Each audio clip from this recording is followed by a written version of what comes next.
And thank you all for being here. I'm going to just jump right in because you guys didn't come here to hear me talk. Shmuley, is there an afterlife? We all believe in an afterlife. We just don't believe in some religious people's distortion of the afterlife. One such distortion took place a few blocks away at Ground Zero, where 19 men thought that by practicing violence they would get sex. It's quite an interesting idea. It's about as perverse as they come. Muhammad Atta, a note was left by him at Logan Airport where he said, "I will soon be with the women of paradise." For him, the afterlife is one giant orgy, where in recompense for his profound act of violence, he will get celestial orgasmic bliss. For some of my Christian brothers and sisters, the idea of the afterlife is this world as an anteroom for heaven, for a place that's going to be perfect. This is a book written about the afterlife by Dinesh D'Souza, who Christopher and I participated in a debate together in Mexico recently with him. And the introduction is by Rick Warren, one of the country's most respected pastors. He writes, "We were made to last forever, and this life is like a warm-up act, a dress rehearsal for the real show in eternity. Once we fully grasp this, it makes all the difference in the world, affecting our choices, values. We reorder our priorities and start emphasizing the enduring important things over the temporary things. So what is the purpose of this world? Only to get into the next world.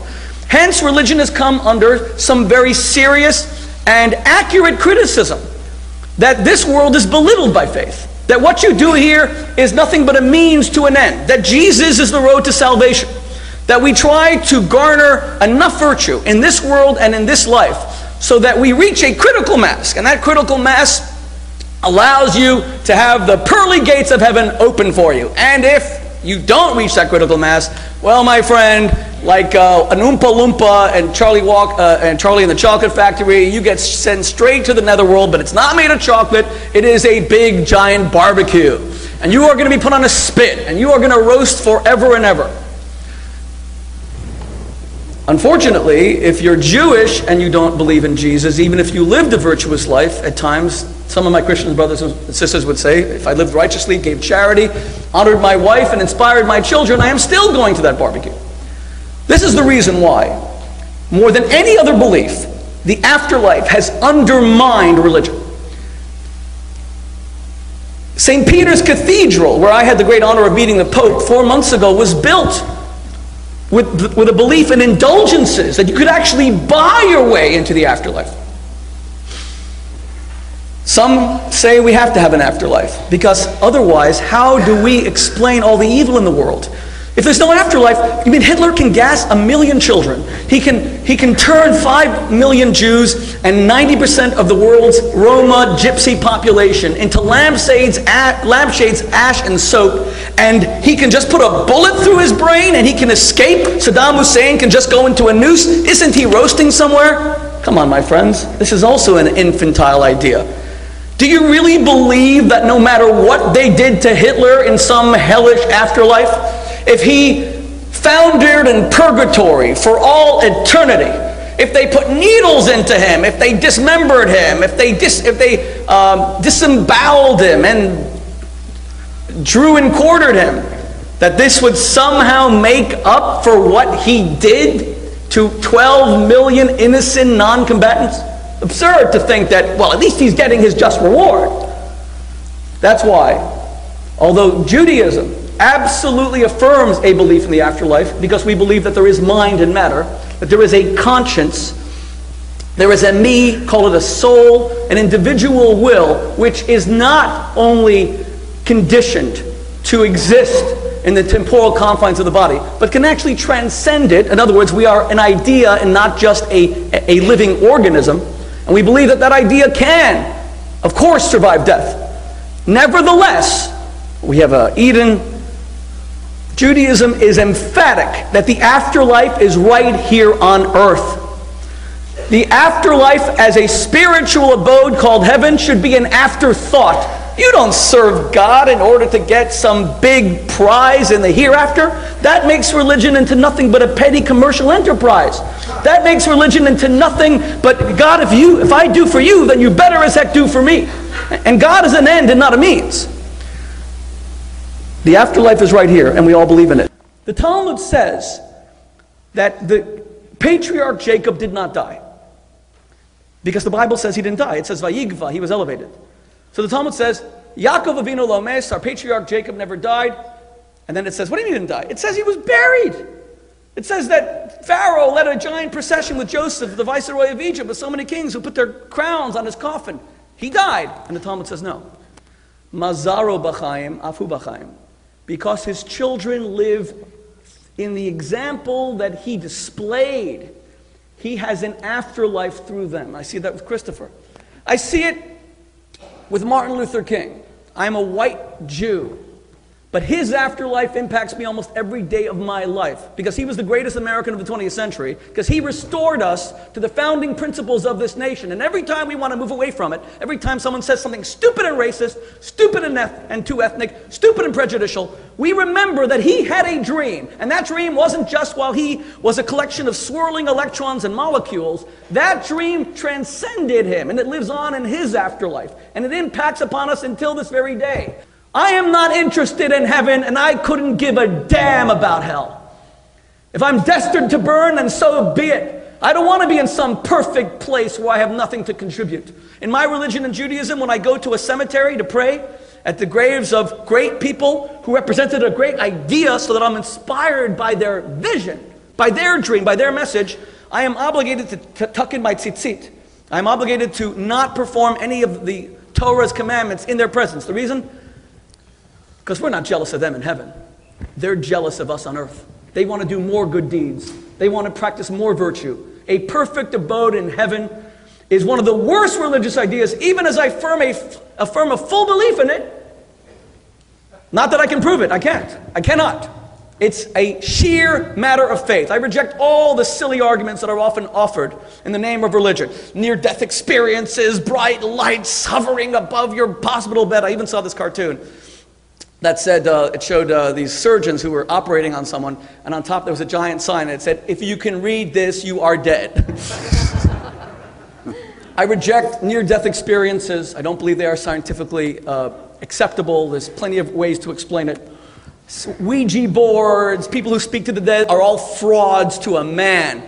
I debated them on Larry King, all the people who speak to those in the afterlife, Sylvia Brown and John Edward and James Van Praagh. We were on Larry King, and I said, Larry, this is my yarmulke, and if one of these guys can get up right now and tell us when the next IED will explode in Iraq and Afghanistan, thereby saving the life of a brave American hero, because they can communicate with the dead, they see the future, I will put salt and pepper on this yarmulke and I will eat it right here on national TV. Not one of them did it, and my yarmulke is still here. The afterlife are the good deeds that we do that live on forever if we are fortunate and virtuous enough to make our life consecrated, to crystallize our idea through sheer force of will into something larger than ourselves. Something larger than ourselves. For some, it's a great act of philanthropy. Andrew Carnegie lives on. I don't have that kind of money. I hope to live on through inspiring my children to bestow dignity on others. That will be my afterlife. Will my soul go to some great abode in the heavens? My religion tells me it will. But I don't care if it doesn't. I was inspired when Christopher said he won't change his convictions because he's not going to allow the netherworld to make him believe. Come on, religion's not supposed to be practiced out of fear. If he changed, people said to me, are you going to convert him? It's going to be great. Can you imagine? The world's greatest atheist. You convert him at the Cooper Union, at the Great Hall. And hallelujah, glory be. And I said to them, how pathetic would that be? To discover that a man I've admired and seen as such a formidable opponent was all along a fake and a coward, who as soon as death stared him in the face, he decided, well, come on. Like the famous story with Machiavelli. Machiavelli was on his deathbed. This apocryphal story, they say it's true, but the priest says to him, do you renounce Satan and all his works? And Machiavelli ignores him. Do you renounce Satan and all his works? These are your last moments. Machiavelli opens one eye, turns to the priest, and he says, Father, at this stage of my life, it is not wise to make enemies. Our afterlife, atheist, religious person, agnostic can all agree, is making our life larger than ourselves. To that extent, some of us won't have one, because America has become so narcissistic, so self-centered. Facebook, all of this allows us to tell our friends what we ate for breakfast cereal. But those of us who understand it's not about us, it is something larger than us, and that's something that everybody with faith or lack thereof agrees, that it's not about us, then you will have an incredible afterlife. It might be on a global scale, and it might not be. You might be a hero to thousands, you might be a hero only to your own children. But that's how we live on, by living for a cause larger than ourselves, to which we dedicate ourselves, and which survives us. If we embraced this idea of an afterlife, it wouldn't have to be an afterthought, and it would actually inspire people to see that religion is not born out of weakness, and religion is not born out of a hope that we have some sort of immortality because we can't face death, but religion is born out of a genuine desire to make our lives into a blessing for others. Thank you. Thank you.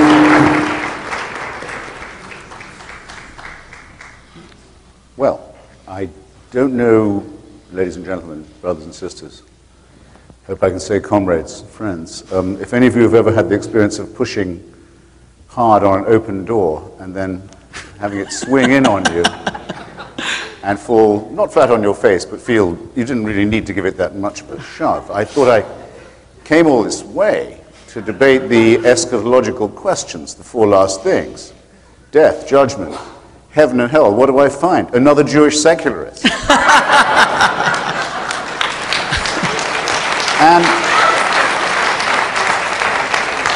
And another Jewish secularist in the incredibly target-rich environment of Cooper Union on the Lower East Side of New York.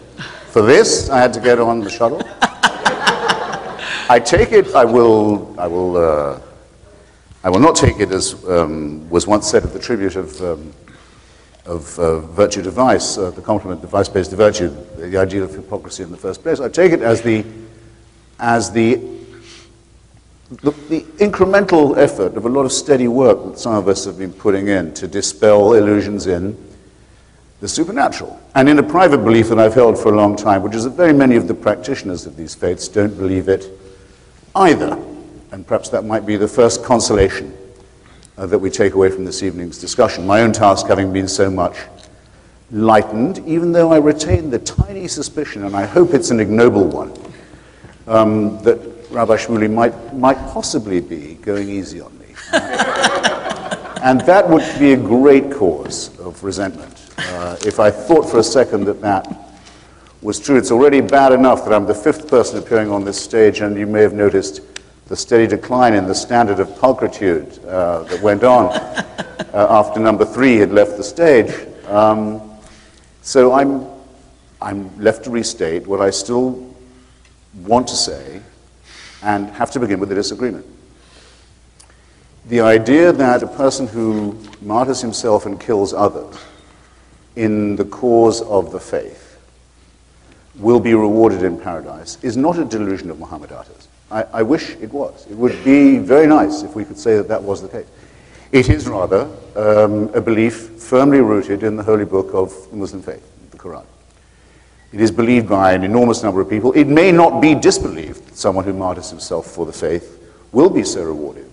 To do that would be to challenge the authenticity of the book, and therefore cannot be done. The most that can be done is to say that somebody interpreted this mad instruction incorrectly, but we would be living in a very happy world indeed if this was just a delusion of one leader of a 19-man gang. The same, I think, can be said of, you'll correct me, I'm sure, Shmuley, if I'm mistaken, but I think it's number 13 of the Rambam's list of articles of faith, Maimonides' opinions of what it's necessary to believe in order to be of the faithful, that there will be a resurrection. It comes just after, I think, the belief that the Messiah will come. Though, because it's Maimonides, because it's the Rambam, he does say, though he may tarry, you may not doubt that he will come, nor may you doubt that you're due another life. Now, I'm sorry. I take this stuff very seriously because I have to deal with, as I do with the Christian version of it, put so creepily and so shadily, that we bury our dead, the Christian faith, of which I'm not a member, they bury their dead in what they call, in this slightly evasive way, the sure and certain hope of resurrection. Not the sureness and the certainty of, you notice. They haven't got the arrogance for that anymore, but the sure and certain hope of resurrection. These are the beliefs on which monotheism has based itself and upon which it continues to exert its extraordinary and lethal power. And I won't take your offer. Rabbi, I can't take it. I can't say all they're talking about is posthumous fame. All they're talking about is reputation. After all, people still read Shakespeare.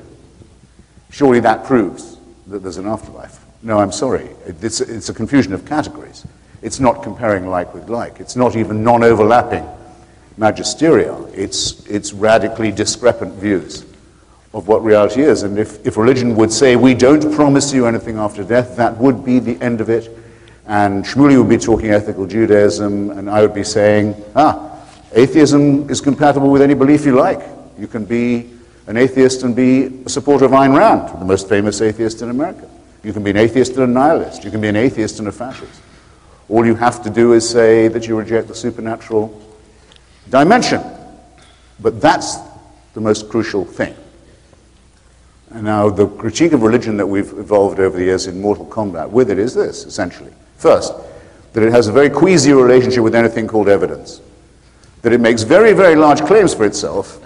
Perhaps Rabbi Shmuley won't choose this evening to do so, but it claims to talk in terms of redemption, of salvation, and even of eternity. And there's an inverse relationship between what it claims and the amount of evidence that it can muster. And that this is its original, if you like, sin.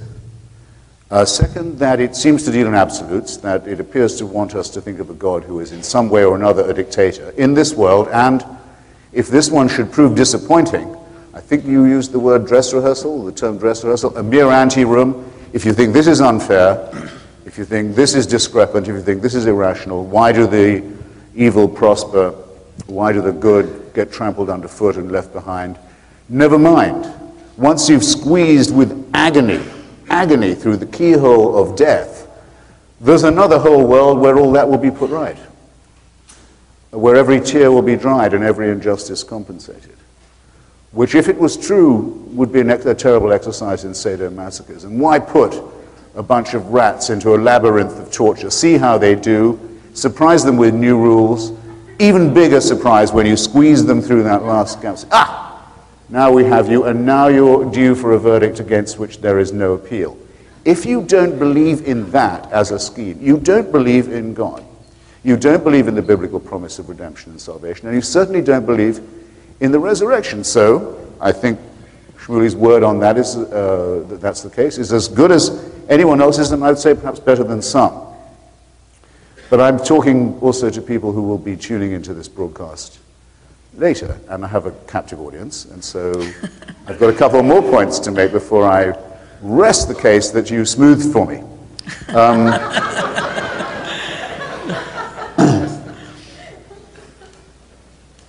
That it's based on, another element in our critique of it, is that it's based on wishful as well as delusional thinking. Above all, wishful thinking. What is a stronger desire in the human species than that we shall conquer death? We are the only primates, as far as we know, we're the only members even of our own species, the primate species, who are fully aware of death and absolutely unreconciled to the idea of our own extinction. Even though we know our chemical composition, we know we are made out of the same elements as the rest of the cosmos. In fact, rather miraculously, if you want to call it that, we're even made out of stardust. Stars had to die for us to live. So we think it's overwhelmingly probable that when we die, our chemical ingredients will return to the natural biological and biochemical cycle, and there seems no evidence to the contrary. There may be animals who know how to fear death, but certainly no animals who know how to deny it. That's why it's so interesting that among the most frequently asked questions of people to their priests and mullahs and rabbis about the afterlife is, will my dog or cat be there too? And you notice they only ask that, will Timmy be in heaven or Rover? They never say, will that hellish tabby I once had be reassembled in the infernal regions? This is enough to show how wishful the thinking is. Now, I see that Shmuley has Dinesh's clever but, I think, thin book on the case for the afterlife in front of him.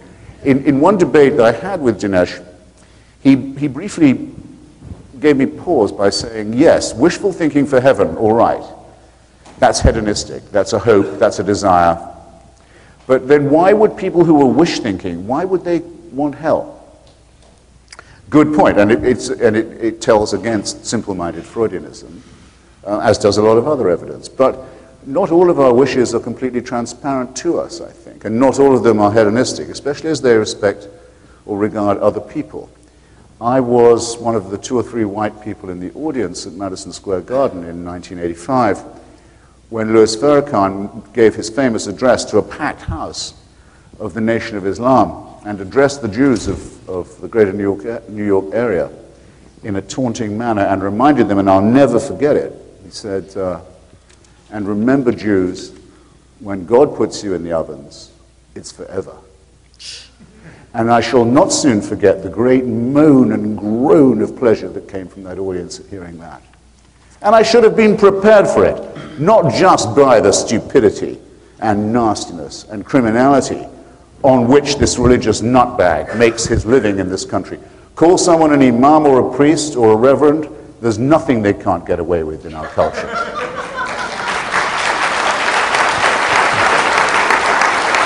If I could change one thing, it would be that. The second would be when someone gets up and says, I'm a person of faith, that they don't get respect for it. They think that's a respect-producing statement. I am a person of faith. You know, I'm a person who will believe practically anything on no evidence at all. Well, you said it, mister. Respect comes later. I digress. I shouldn't have been surprised by this orgy of sadism and cruelty and gloating from Farrakhan's religious audience, because I've read the Christian fathers. I've read Tertullian, who, answering some questions, one of the great fathers of the church, we see why hell is unpleasant. Why is heaven such fun? It seems to be rather dutiful. Endless praise, endless worship, endless subjection, endless tedium. You think that the Lord himself, after the first 5 billion years, would have had enough of the songs of praise. No, it's got to go on forever. Okay, where's the good bits? Tertullian says that we've thought of the good bits. In the intervals of that, you can go to the edge and you can go and look down and gloat on the torments and endless tortures of the damned. We've thought of that. Now, excuse me, that is a founding statement of Christianity. You can't disown it now. These churches wouldn't be here oppressing us. These mosques wouldn't be here incubating madmen and suicide bombers. There wouldn't be mad Jewish settlers on the West Bank thinking if we could only steal other people's land and bring on the Messiah and Armageddon, everything would be all right. There wouldn't be anything of this if it was left to the rabbi, and myself, but it's not.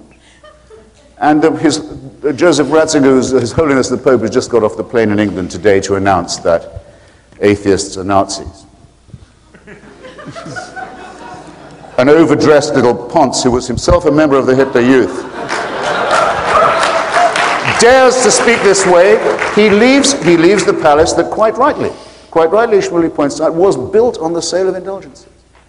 Well, picture the church as if it had not done that. Are you talking about the same formidable multinational force? No, you're not. Have they disowned what they did? No, they haven't.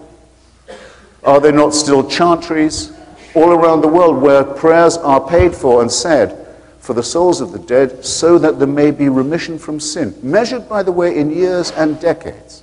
Or, if you've paid a lot of money to a chantry, maybe centuries of remission from sin, as if the Gregorian calendar is used for matters of eternity and infinity. The pathos, the obviousness of this fraud still goes on, and Ratzinger himself is reinstituting the idea that by making donations to the church and regular appearances at its festivals, there may be an element of remission too. And only now is it being discussed that St. Augustine's vile idea that the souls of unbaptized children may not go to hell but go to an indefinite misery of limbo until the second coming may possibly not have been the way, quite the tone of voice in which to speak to parents who'd lost their child. I'm not neutral about this. I don't think those statements are what they clearly are, man-made, silly, pathetic, mediocre, and erroneous. That is a job within the compass of anyone in this room or beyond. No, I go further. It's an evil doctrine. It's a wicked doctrine. It proceeds from people who want, quite wisely and quite shrewdly, real power over real human beings of a really absolutist sort in the only world we've got, which is the here and now. How smart they are to do it, how overdue we are to tell them that we reject this totalitarian interpretation of human life. Well, I'm not going to say why I don't think near-death experiences are impressive now. So you've spared me that, thank you. Though I wish someone would ask about them. And I think, excuse me, I think I've probably trespassed anyway on the allotted period of my time. But what I say is thanks for coming, and bring it on, and don't make me suspect that you're sparing me. Thank you.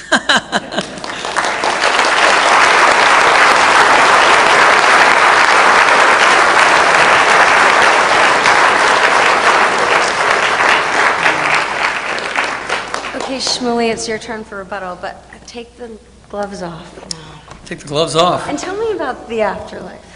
Well, does the Rambam recommend it or not? Say. Does he say there'll be resurrection? I'll get to all of that. Where's the difference between you and Maimonides? Christopher, you create a straw man, and then you beat the hell out of it. Fair enough. You say that this is religion, and therefore I think it's absurd. I'm telling you firmly that Judaism, which is the father, mother of all monotheistic faiths, has never put any kind of serious emphasis on the afterlife, period.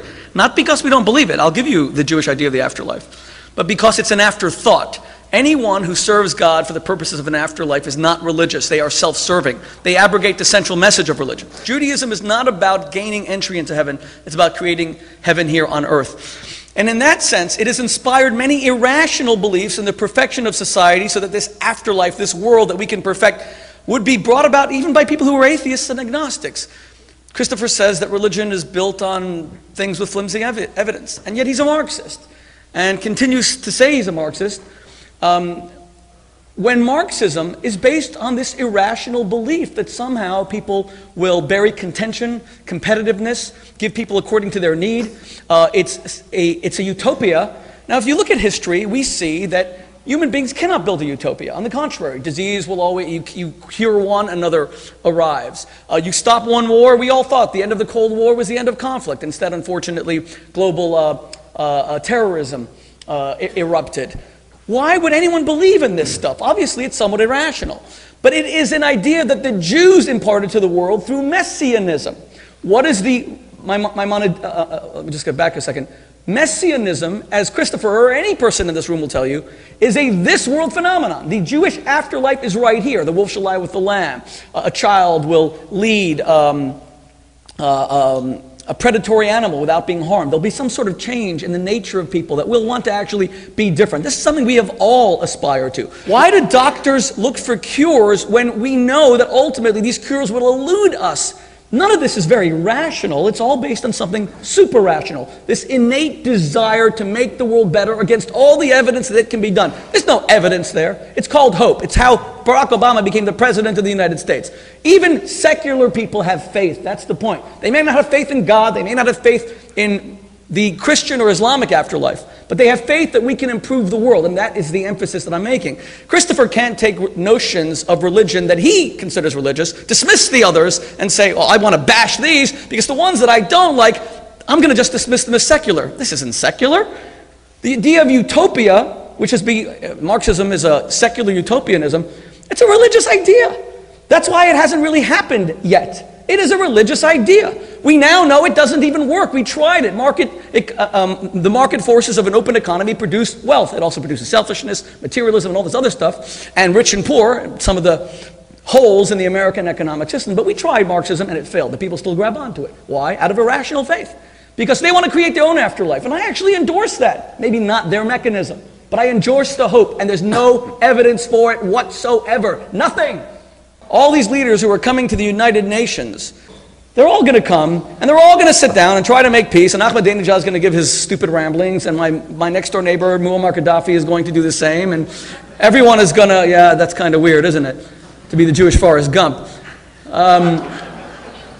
They're all going to talk about peace, and we're all going to believe that we could somehow settle global conflicts through protracted negotiation and diplomacy when we know it's never been done, it probably will never be done, and we do so without any evidence because we believe in the triumph of peace. That is Jewish messianism.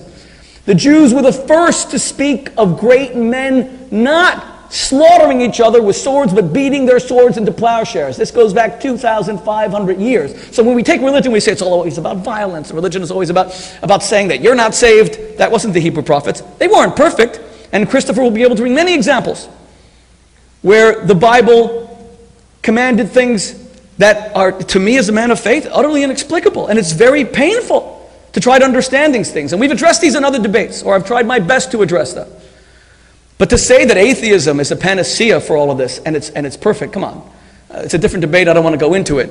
But we all know that secular atheistic utopias killed more people in the 20th century than all the world's religions combined.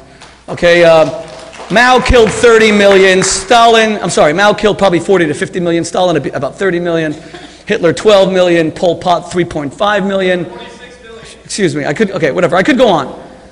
Now Christopher says in his book, yes, but it wasn't done in the name of atheism. That doesn't make a difference, because Hitler sort of thought that he could say who should live and who should die, quite literally. They would sit there with a finger and they would point.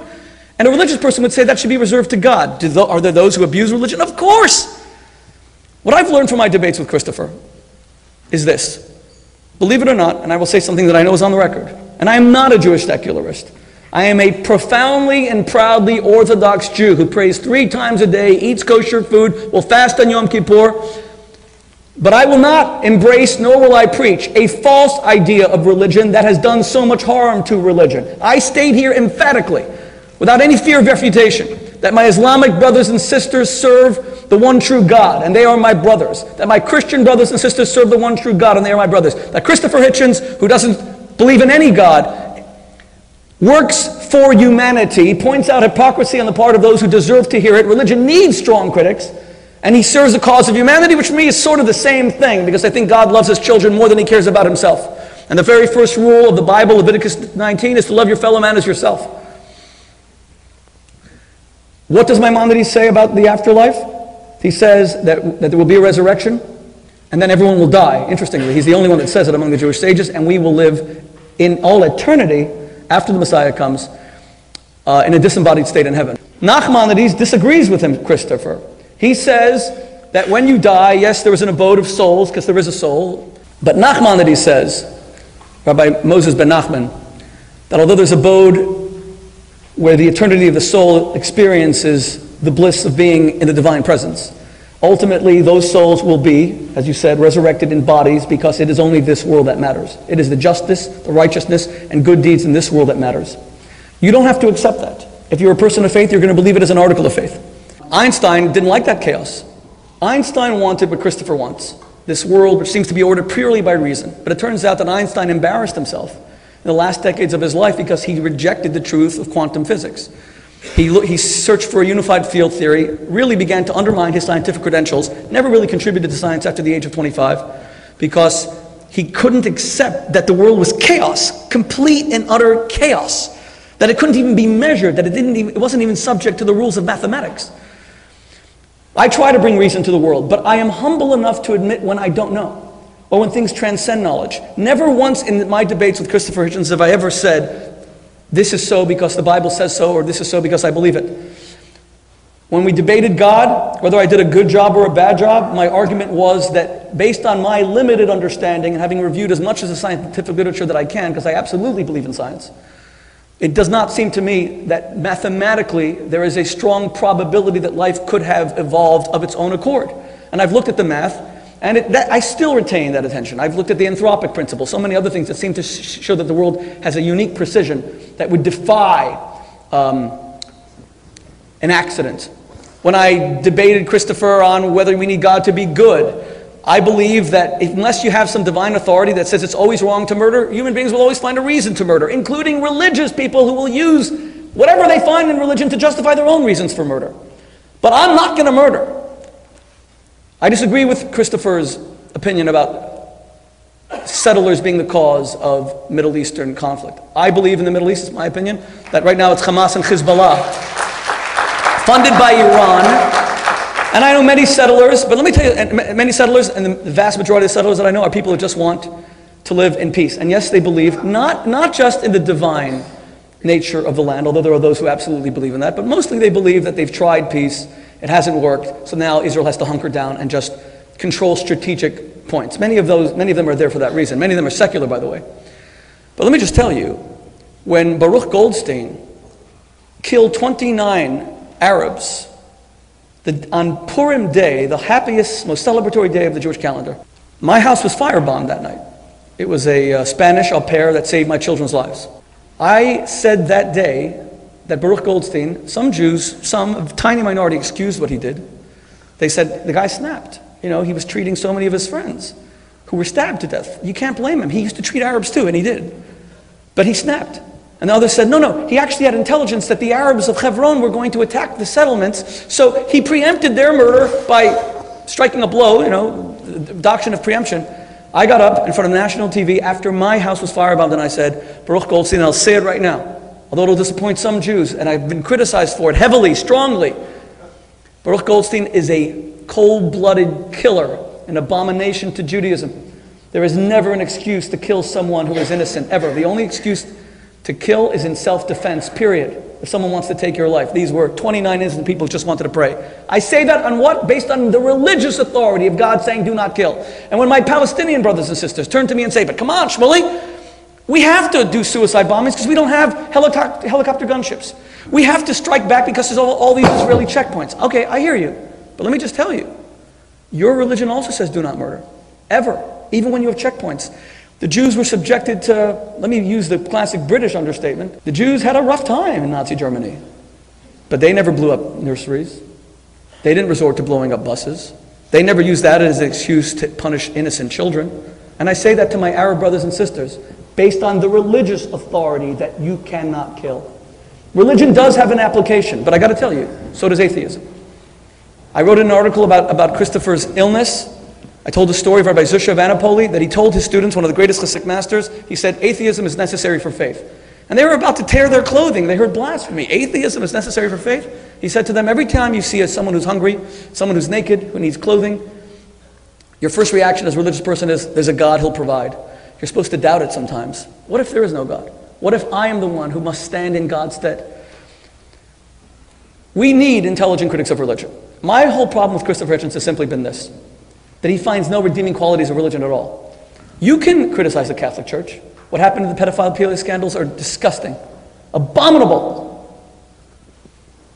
But are you going to criticize an organization that runs the largest network of orphanages, hospitals, and schools in the entire world? Are you going to say it's all bad? You can criticize religion. Are you going to say it didn't inspire Martin Luther King's message of racial harmony? He never had any title except reverend throughout his entire life, period. Every speech he gave was quoting from the Hebrew prophets who spoke of a time when human beings would live together as one people with one tongue, sharing one hope. That wasn't an atheistic vision. That came 2,500 years ago, as I said, from the Hebrew prophets.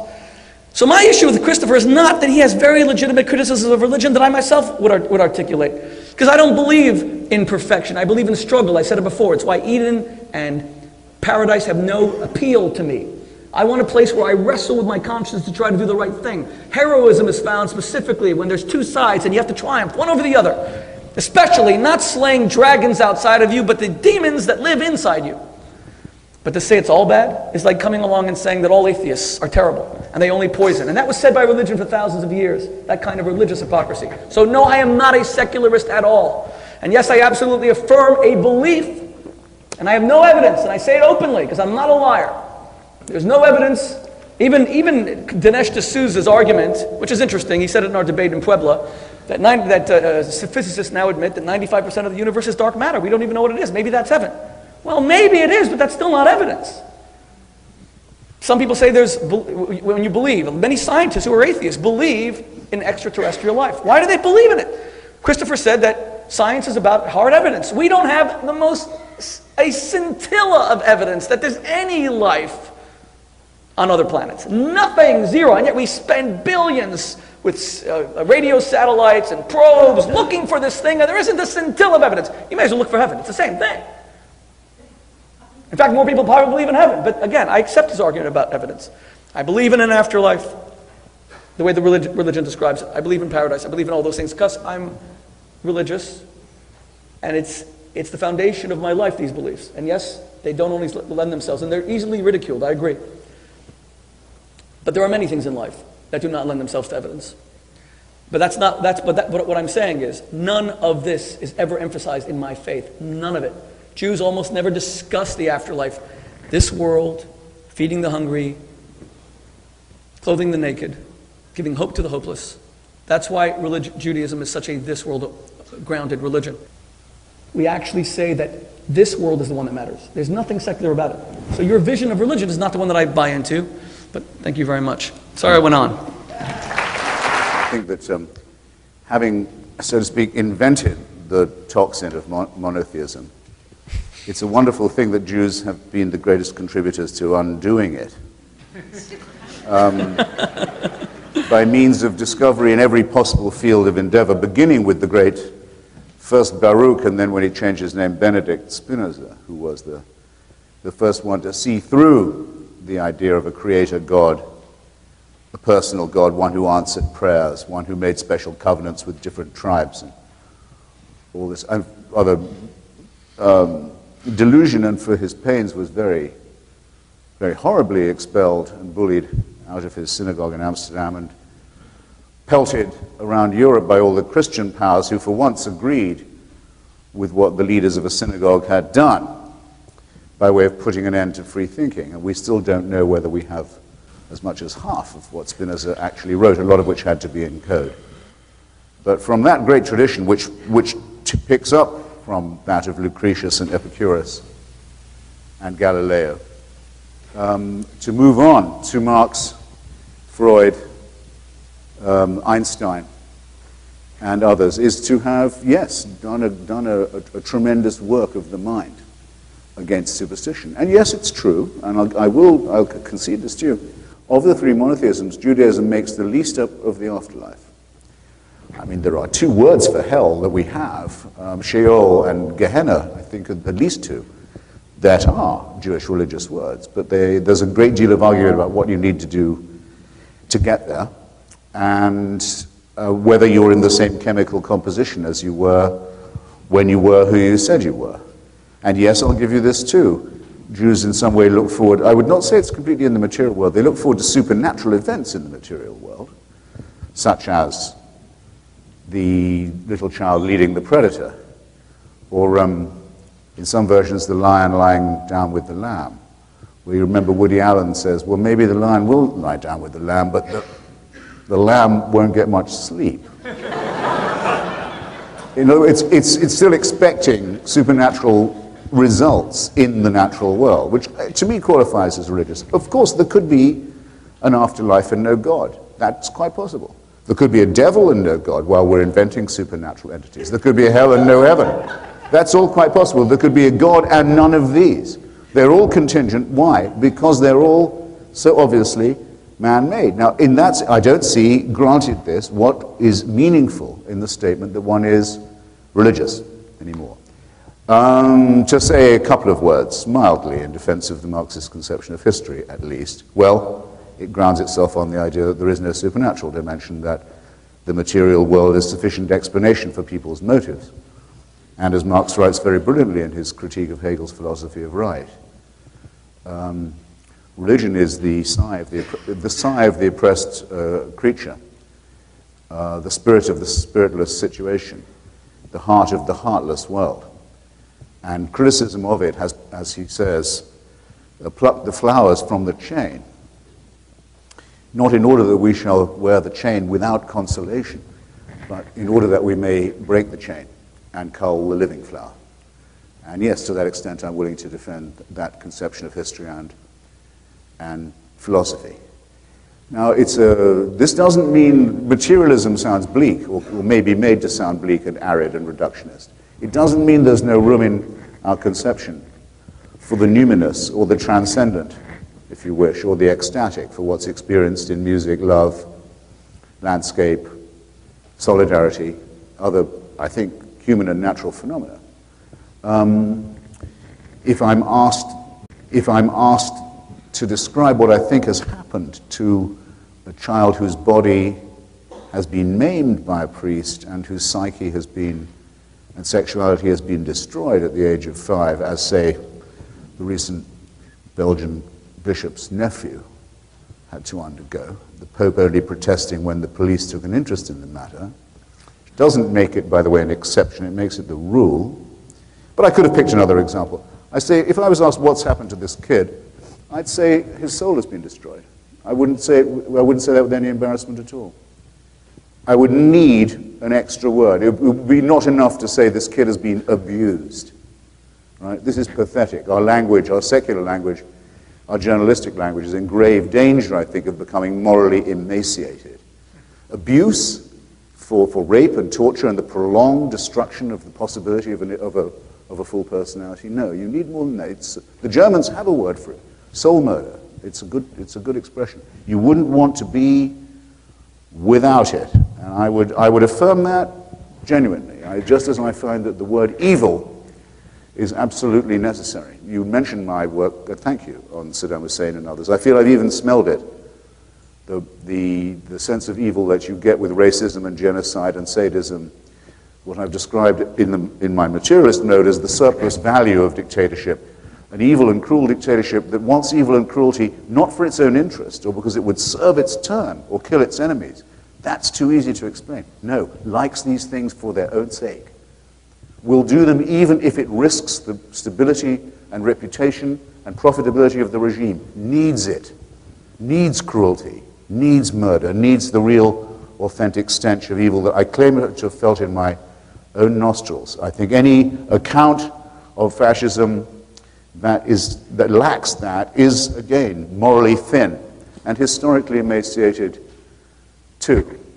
By the way, if you ever want a liberal who doubts this, get him to say the word evil. Do you know how to do it? You can. Just put the word lesser in front of it and they'll vote for it. They know, it's just they don't like to admit it. So, materialism needn't be reductionism. But we mustn't inflate the religious claim either. Let's take 3. I'll just take 3, and then I think we ought to turn it over, of Shmuley's critiques. I'll start with Dr. King. Actually, he had a better title in front of his name than Reverend, which was Doctor, but never mind, that's a quibble.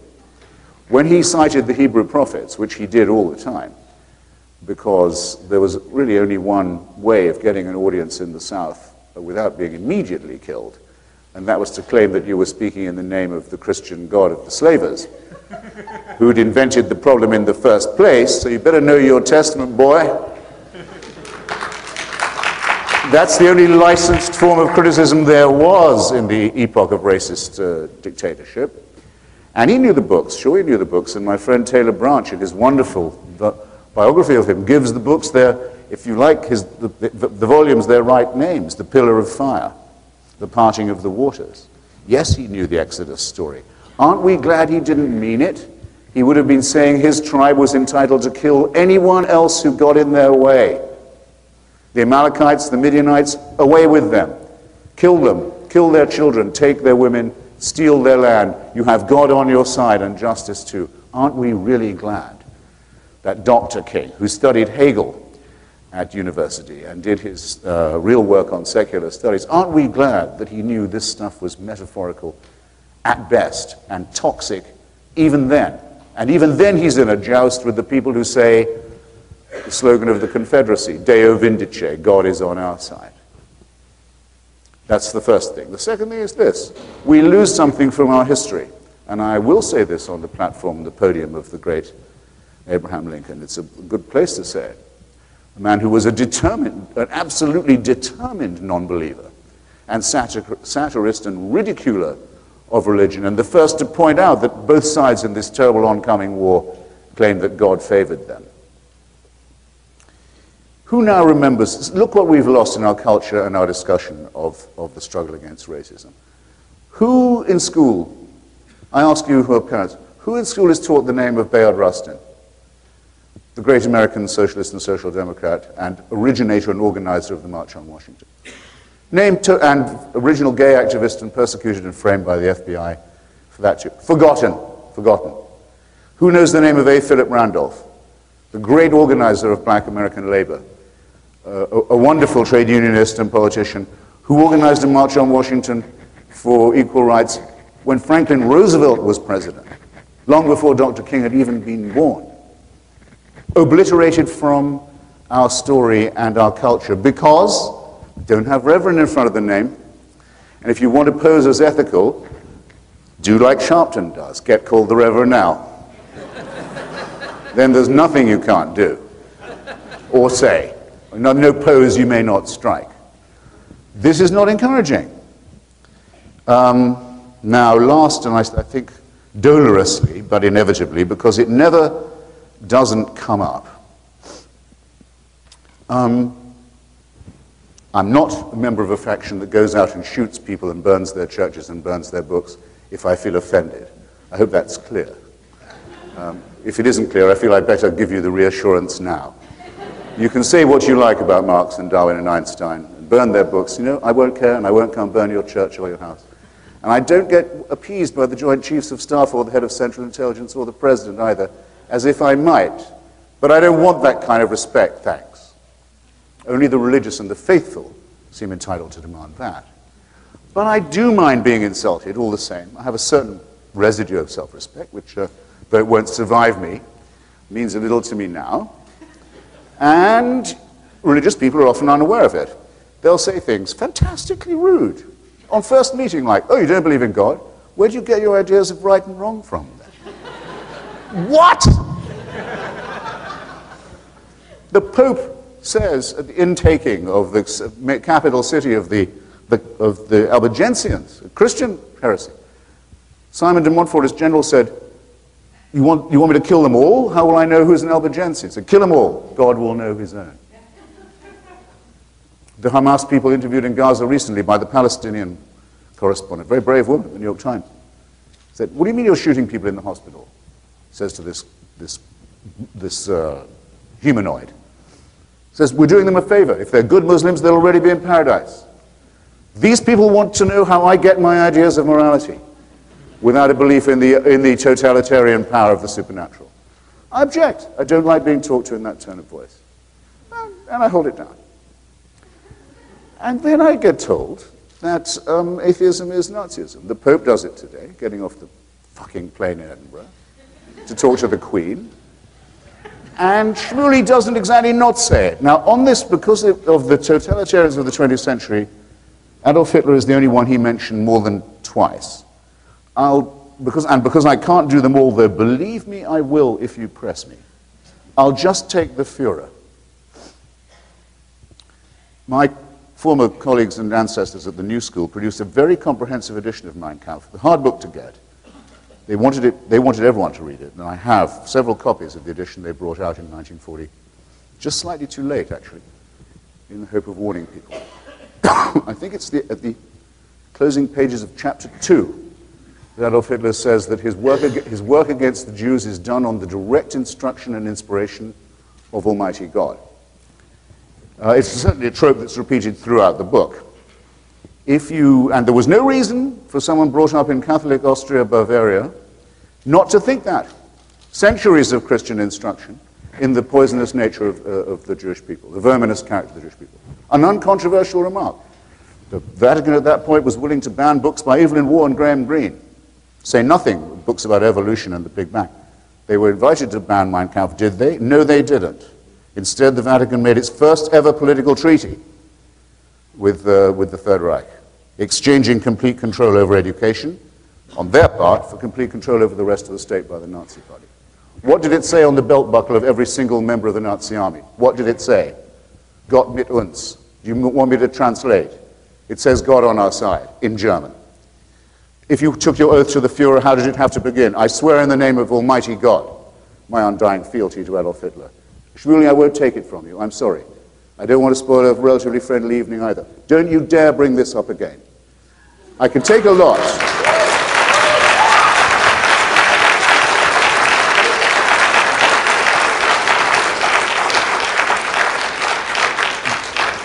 read any history of fascism in the 20th century and take out the word fascist from any history that's remotely objective, including much written by Christian historians, and just put in, instead of the word fascist, extreme Catholic. You don't need to change another word. To say this was secular is just getting history completely wrong. To say it's atheist is a deliberate, conscious insult, and I won't have it. So, now you know how rude I can be.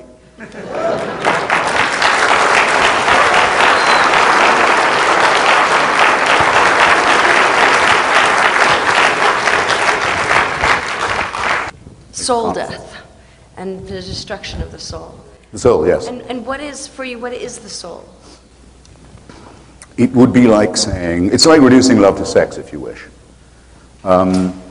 You can do it. I mean, we've all tried. Often after being, shall we say, disappointed in love, I say, why did she, if it was a she, why did she give me such, what is she up with, a rag, a bone, a hank of hair, a bunch of hormones? What the hell? What was all that about? Yeah, but you keep telling yourself, keep asking yourself, you won't come up with the answer. I'm just putting it anecdotally. If you took out the word soul, if you took out the word evil, if you took out the word spirit, Marx can't discuss religion without saying it's the spirit of a spiritless situation. If you describe an event or a city as soulless, everyone knows what you mean. It's somehow necessary. We couldn't. All I can say, that's as with the word numinous, is that it's the penumbra. It's what you can't quite see, but we can't do without it, especially since, which I should have said earlier. I mean, the great delight of being alive now is that we do know, though we know less and less. We know less and less about more and more, at least. And we are on the verge of extraordinary discoveries, both about our own nature and interior, from the genome and other things, and about the cosmos. But we know incredibly little about galaxy formation, about how many universes there might be, there are people like my friend and colleague in the atheist movement, Sam Harris, a great neurologist, who think the NDE, near-death experience stuff, may be all nonsense, not unlike spiritualism, but the possibility of consciousness, in some sense independent of the physical brain, is worth examining, and there's work being done in it. If he's interested in that, then so am I. So if that were possible, then that would be something that would live on past the body. Well, I think there would need to be bodies still around to, so to speak, transmit it. I don't think it's not going to be in a stratosphere, or it's not the word I'm looking for. Stratosphere. It's not going to be in some astral plane that these things are resolved. One will need to have minds made of meat in order to process them, print them. There'll have to be events like this where they can be debated. But yes, there will be. We live on the verge of extraordinary discovery. So you would. But I don't think they will lead to a supernatural. They will not lead to our discovering a supernatural plane of which we were hitherto unaware. But if it's not something within nature, and if it's not something material, it would, by definition, be supernatural. Maybe not religious, but it would be supernatural. Well, the religious people have tended in the past, because look, here's the great contradiction of being religious, and Shmuley's exemplified it in a very amiable way this evening. If you are a person of faith, then that's what you are a person of. Especially in Christianity and Islam, it's the strength of your faith that is your merit. It's your willingness to believe and to risk your life for it, no matter what. Do you affirm it? Yes, I do. How does it go? They say it 5 times a day. There is no God but God, and Allah is his messenger. You notice the first 4 words are exactly right. Yeah. Sorry, and Muhammad. There is no God but God, and Muhammad is his messenger. The first 4 words are exactly right. There is no God. So 5 times a day, millions of people around the world unknowingly speak 4 words of complete truth. Progress of a kind. But it's the faith that is the merit. What do they want evidence for? They're never going to get any evidence for that. The merit is the faith. So as soon as they say, and by the way, it is possible to make night journeys to Jerusalem on a horse, the faith shrivels. It shrivels. And Christianity has given itself away repeatedly on this. It now says, we didn't used to think there was a Big Bang, but now we realize there was one. Reads a lot like Genesis when you read it backwards. Plagiarism, pure and simple. They do it all the time. And then now they're pimping off the back of medical science and doing extraordinary moments in surgery and surgical intervention to do the near-death experience racket. This is a familiar thing. All these things will yield to properly controlled scientific investigation. But the things that we know already are miraculous enough.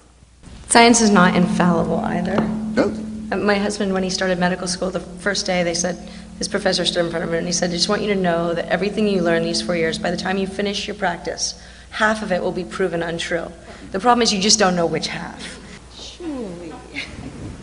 Can I just, okay, you want to put a question in? Yeah, no, it's worth addressing some of the points that Christopher made. You know, many here, I'm sure, are familiar with the story. Socrates was told by the oracle at Delphi that he was the wisest man in Greece. And when he heard it, he chuckled and he said, if that is so, it is because I am the only one who knows what he doesn't know. And I think there used to be a certain humility to scientific investigation where theories were postulated to explain evidence, to explain facts. That is the scientific method, and we all know that it works. It works in medicine, it works with your iPhone, it works with all your appliances, and there's great truth to science. There's an arrogance that's developing in science that I think should be a little bit worrisome. Because what I said in that debate with Dawkins is, Maimonides, considered the greatest Jewish thinker of all time, who was strongly influenced by Aristotle, and he was a great doctor, of course, court physician to Sultan Salah al-Din, Saladin. He said, Kabbalah emes mimisha omru, you must embrace the truth regardless of its source. And Judaism, I can't speak for other religions, but Judaism is a religion based on this search for truth. Now, Lisa just said that science does change its theories, and sometimes with great frequency. When Maimonides was alive, the most important scientific theory of the time was the Aristotelian theory of the eternity of matter. It sort of survived into modern science and the solid state theory. There was no belief that matter actually came into existence. And because of that, many Jews of the time wanted to reinterpret the book of Genesis to accommodate this eternity of matter. Maimonides said, I would do it if the facts could be proven by some infallible means to be true, but I believe the theory is flawed, and he subjected it to a scientific refutation in his great philosophical treatise, written 900 years ago, The Guide to the Perplexed. Of course, later, and now Christopher is saying that religion is plagiarizing science, we came up with the Big Bang Theory after the solid state theory, where all of existence, the entire universe, came into existence in an instant. Now, is that the story of Genesis? I don't know. There are similarities. It's impressive that there are some similarities. I'm sure there are many discrepancies as well. But to say that we plagiarized it, come on. The entire ancient world believed in the eternity of matter. Other religions advocated the 7 days and 7 nights of Krishna, that life was cyclical. Even, that famous book, The Gifts of the Jews, points out that the one thing that the Jews definitely gave the world that could not have been plagiarized because it was so original was the idea of linear history, as opposed to cyclical history. And of course, our calendar now is based entirely on linear history. There are many gifts of religion. To deny them all, I think, is to deny the facts. Cardinal Walter Casper was very controversial today. I haven't even seen the whole story, but he said, he's in charge of the Catholic Church's interfaith relations. He said that Britain was a third world country. He should not offend other nations, and he was rightly left off the Pope's trip as a result. But I had a meeting with Cardinal Casper about 4 months ago at the Vatican. He seemed to me a man of humility and a man of openness, very soft-spoken. Wonder how he got to be a cardinal.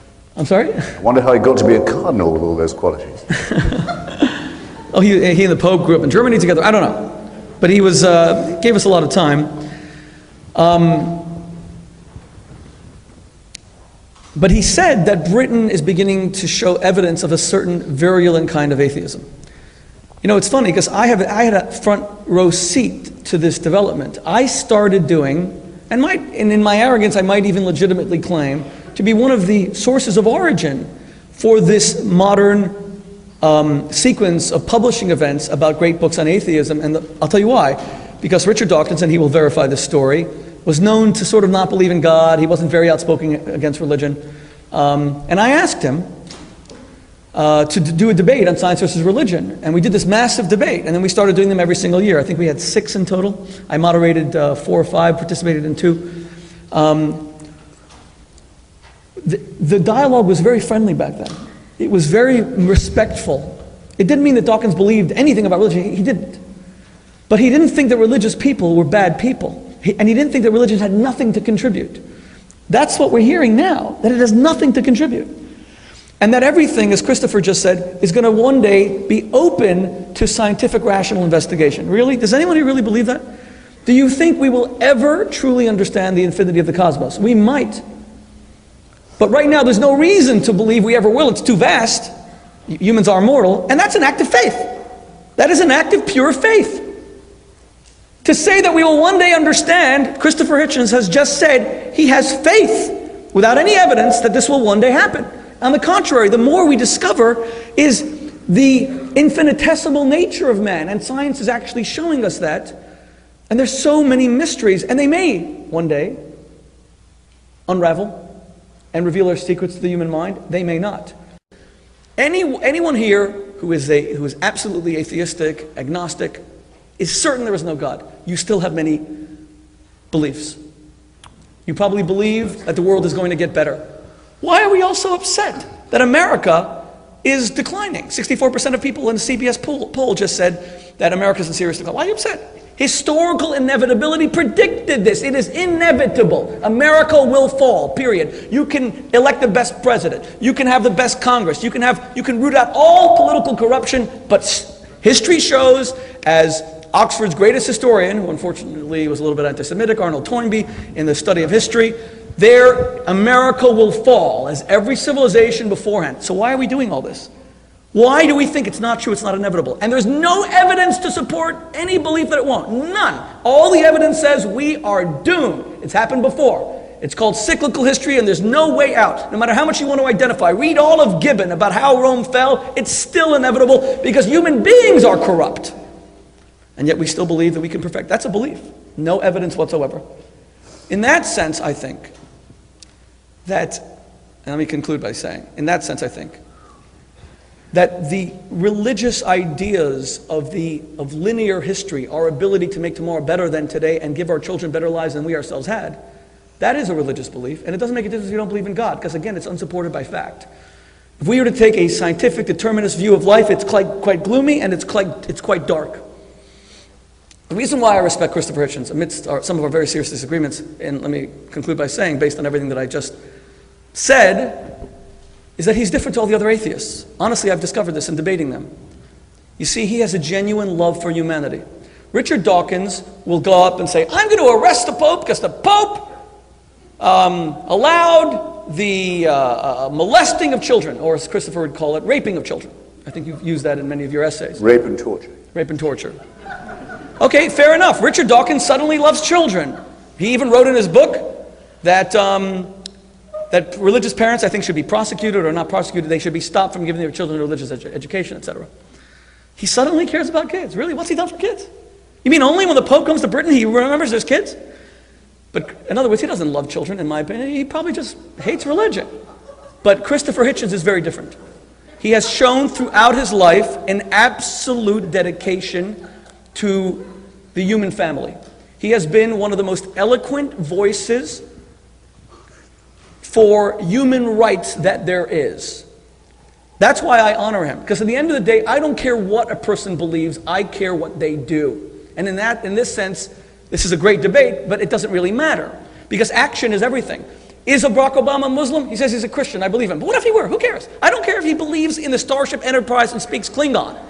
As long as he's a good president, if he has values that I can respect, if he stopped the genocide in the Sudan, if he spoke out strongly against a woman who may be stoned to death in Iran, I don't care if he believes in the rafters of the ceiling. What does that bother me? I care what people do. In that sense, I don't care what Christopher Hitchens believes or doesn't believe. He's a champion of human rights, and we need more of them. The essays of his that I've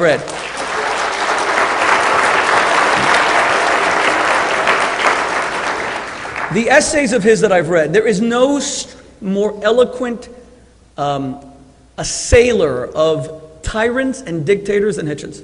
And you're right about the Catholic Church or at least Pope Pius the 12th, Eugenio Pacelli, and Hitler, of course. That was a bugaboo in our last debate, so let me concede the point, absolutely.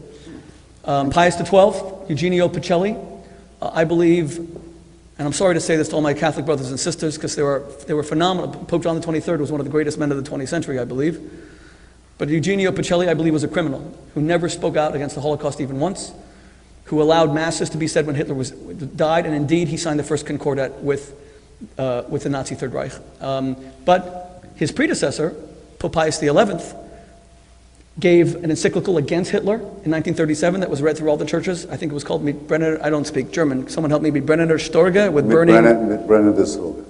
Sorry? Mitbrenner des Sorge, with mounting anxiety. With mounting anxiety. And then he, of course, wrote the encyclical that was going to publish in 1939 against the discrimination against Jews, which, when he died, in mid-1939 was quashed by Pius XII. That's the reason why when I met the Pope, Benedict, I was there part of a conference as Jewish leaders who wanted to find good in Pius XII, and I had to explain to Cardinal Casper and everyone else that I met that I couldn't do that. You're absolutely right about that. Okay, religion has a lot to apologize for, and we should. We absolutely should. So God removed his vicar of Christ on earth in the 1930s from an anti-Nazi one to a pro-Nazi one, just in time for the advent of the third. That's what you have to believe if you're a Catholic. This is the appointed vicar of Christ on earth. The power holds the keys of Peter and the apostolic succession. There was one who was very dubious about the Nazis. He gets whacked out just in time for one who's soft on Nazism to be the holder of the keys. Believe this or believe it not, but it's a point of faith.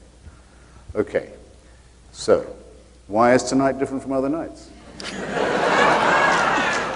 Because it turns out you have a furry, child-friendly atheist in your midst.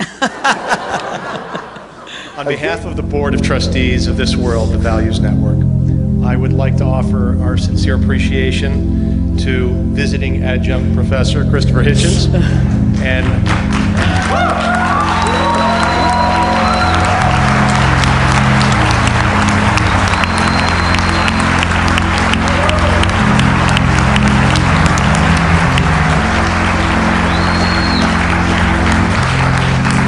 America's best-known rabbi, Rabbi Shmuley Boteach. Bravo. And our most courageous moderator, Leah, for treating us to a fascinating and intriguing dialogue this evening. Also, we want to thank all... Thank you. Thank you. Thank you. I'm delighted to be here, and please forgive me. I may need to run in the midst of your answers to pick up a child, if you know. But I'll move quickly. It's actually one for each of you. Christopher, it seems to me that these positions are somewhat dated, or the positioning is somewhat dated, in the sense that many Americans, in particular, tend to pick and choose from different faith traditions, or really have not much patience with religious orthodoxy, but pick and choose from different traditions to create an amalgam of a spiritual life. And do you have an objection to a life spent in good works, in which someone may be inspired by aspects of Hinduism or Buddhism or Judaism without holding any fealty to religious faith, if their felt perception is that a spiritual reality motivates them? And then I have one for you quickly. Okay. Well, I'll ask him quickly, and then I may need to scamper mid-answer. But the one for you is, I'm perfectly prepared to believe that Jews are great, but if we're so great, why don't we proselytize? Why do we? Why don't we proselytize? Oh. Okay. All right, well, Thomas Jefferson at one point writes to his nephew, I think it's Peter Carr, saying, there will be a time when every young American of intelligence will be Unitarian. Seems stupid now. Unitarians are still around. They produce the Jefferson Bible, which is the well-snipped version that takes out the supernatural, leaves you a very short book, and also snips out the immoral, which makes it even more prunable. And they believe, as you know, in one God maximum. But actually, Jefferson's prediction wasn't that far off. Among students I know, and from the impression I get of the middle-class press and media, the general tendency is to a kind of cafeteria, a la carte religion. selected from some kinds of Eastern cults sometimes, from a few of the tenderer bits of the Beatitudes, from some of Maimonides perhaps, and assembled in a pain-free way that would fit at the Society for Ethical Culture or other places where they don't sing about it. And anodyne as this is, and rather tedious, it doesn't, like holy water, if it doesn't do you any good, it still doesn't do you all that much harm. And it meets my test, really, which is this. Though I do, in fact, know a bit about religion and other people's religions, I sort of have forced myself to find out now what it's been forced upon me. My test is this. I don't want to have to know what your religion is. I live in the United States of America. You can have any religion you want as long as you can keep it to yourself. But the moment I have to hear about it, or you want it taught in my school to my kids, or produced in the public square with taxpayers' money, or you object to anyone criticizing it, especially if you back that even with the hint of a tiny threat of violence, you have made in me a mortal enemy. And I'll keep my part of that pact if you will keep yours.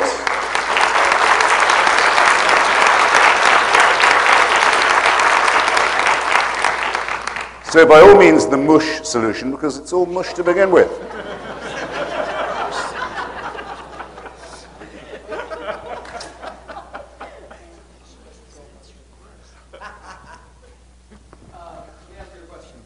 I will briefly address just something that Christopher just said. Christopher seems to be saying that religion is harmful at worst and usually, and at best as long as it's stripped of any kind of passion, then it should be allowed.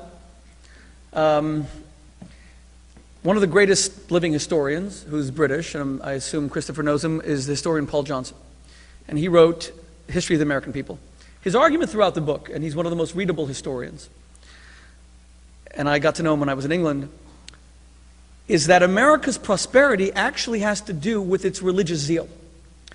That America, it was not by accident that this nation that was born 230 years ago rose to become the world's greatest power. Not in modern times, but of all time. The Roman Empire at its height did not field legions in 162 nations, or have I'm not going to go into how they calculate this, but based on ancient times, modern times, our GDP by far would outdo the Roman Empire, were brought to modern times. He says it was because of its religious zeal. He points out something interesting. He even says, look at the marketing of Coca-Cola. It's the real thing.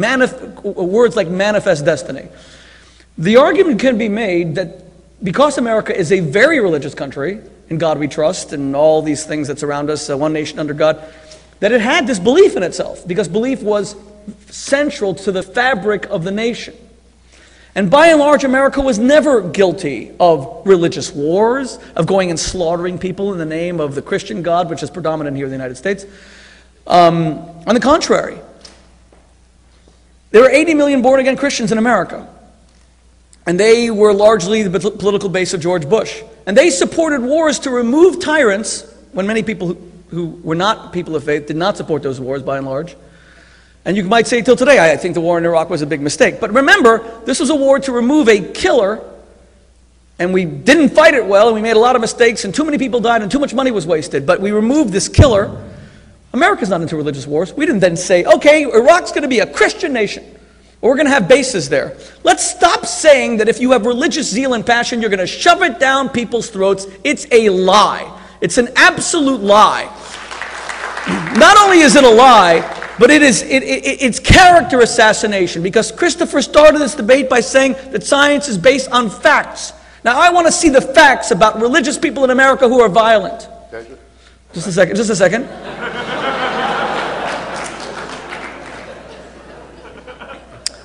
Now to answer Naomi's, and you can bring exceptions, but they prove the rule. America is a peaceful nation that has never had this religious war, although it is the most religious country in the Western Hemisphere, by far. Naomi's question, briefly, and she's gone, so Avram, you'll please give her my answer, okay? Why don't we proselytize? You know, this is interesting. I think that one of the things that Christopher Hitchens and other atheists share with religious fundamentalists is a belief in uniformity over true diversity. In other words, Christopher cannot accept that anyone should be religious. It's subtitle of his book, How Religion Poisons Everything. Richard Dawkins, as I said, actually believes that religious parents ought to be, he wrote either they should be prosecuted or should be denied teaching their children religion. You shouldn't even have freedom of choice in America how you educate your kids. Come on, if that's not an extreme position. Okay, you can clap. You can clap if you believe that we ought to imprison parents for raising their kids the way they want to. You can live in that frickin' world.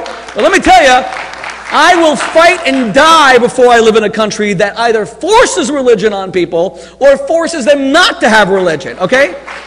And I find it astonishing that people would clap when someone says that religious parents should be prosecuted for teaching their kids religion. So be it. It just proves my point. The new fundamentalists are often the atheists. They are the ones who are intolerant. The reason why Judaism does not proselytize is because we do not believe in uniformity. We believe that the world is enriched by difference. We don't believe we're right, and you have to be like us to be right. I never told Christopher Hitchens once tonight that he should be a man of faith, or that he's facing God, as we all are. And to use your words on my radio show, you said that you were you mentioned to Charlie Rose that you were dying, and you said, well, just more rapidly than others, and I hope that it's, God willing, not as rapidly. I hope that you have long life. In fact, I'm going to end this debate with a little gesture to show how important that is to me. But Christopher, when you come along and you say that everyone should be like you because you're certain that everyone is wrong, that's uniformity. Everyone should be like this. I think a world that is all masculine is insufferable. If it's all feminine, it's insufferable. I actually believe in diversity and difference. There are going to be people who believe, people who don't believe. Religion for so many centuries made the mistake of saying, no, if you don't believe, we're going to burn you at the stake because we're right. And now atheists are telling us, if you actually believe in something, you are a stupid, uneducated, primitive, backwoods Neanderthal.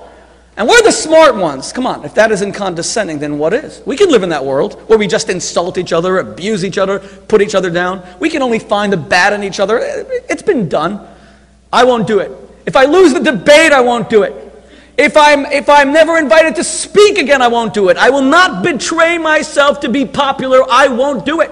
I have beliefs. And my belief is that we have something to learn from each other. I believe it to the core of my being. And that's why Jews don't proselytize. Well, I don't know if I can come up to Shmuley's matchless courage in maintaining that there should be two sexes and two genders. But I admire him for setting the example of fortitude that's involved. I'll confine myself to the question of whether manifest destiny prevented religious war in the United States or not. Now, Paul Johnson, who I suspect you of having met at Oxford, by the way, I met him in London. We had amazing whiskey together. Is an extreme right-wing Catholic nutbag, actually, who I used to know quite well. With some merits as a historian, it's true, a bit of a potboiler. But if you quote him rightly on this, he's just wrong.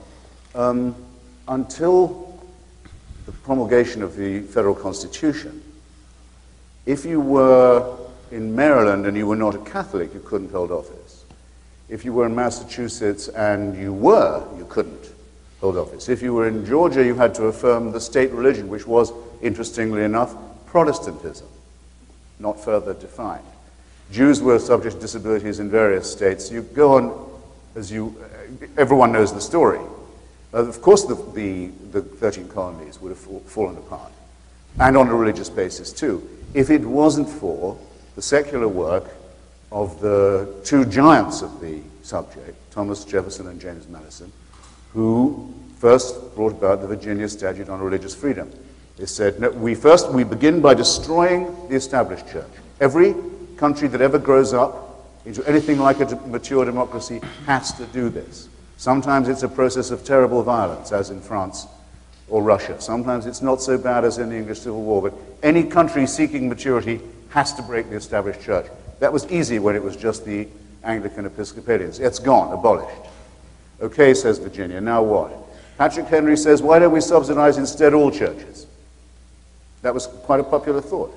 Everyone pays tithes to keep all faiths going. Or only one or two. No, says Jefferson. No, says Madison. We're going to propose something completely new.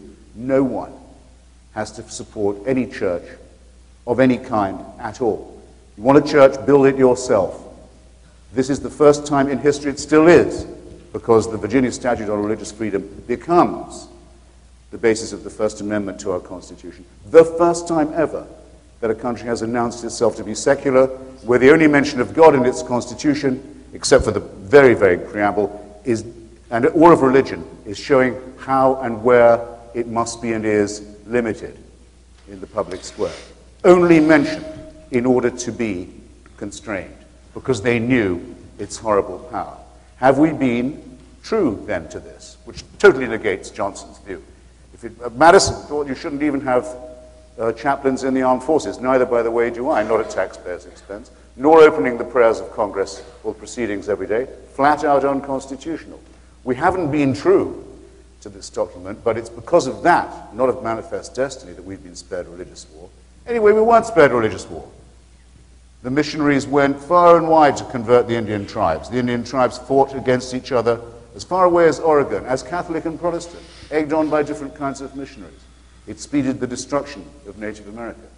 The American Civil War, one of the worst wars ever fought, was fought over whether Christianity could or could not justify the continuation of slavery, and was, by its great abolisher Lincoln, denounced as a war between two kinds of Christian. William McKinley, announcing American expansionism and imperialism in the invasion of the Philippines, said, we sent our army and navy to the Philippines to Christianize the Filipinos, who he didn't know, or maybe he did, had been Catholic for 3 centuries.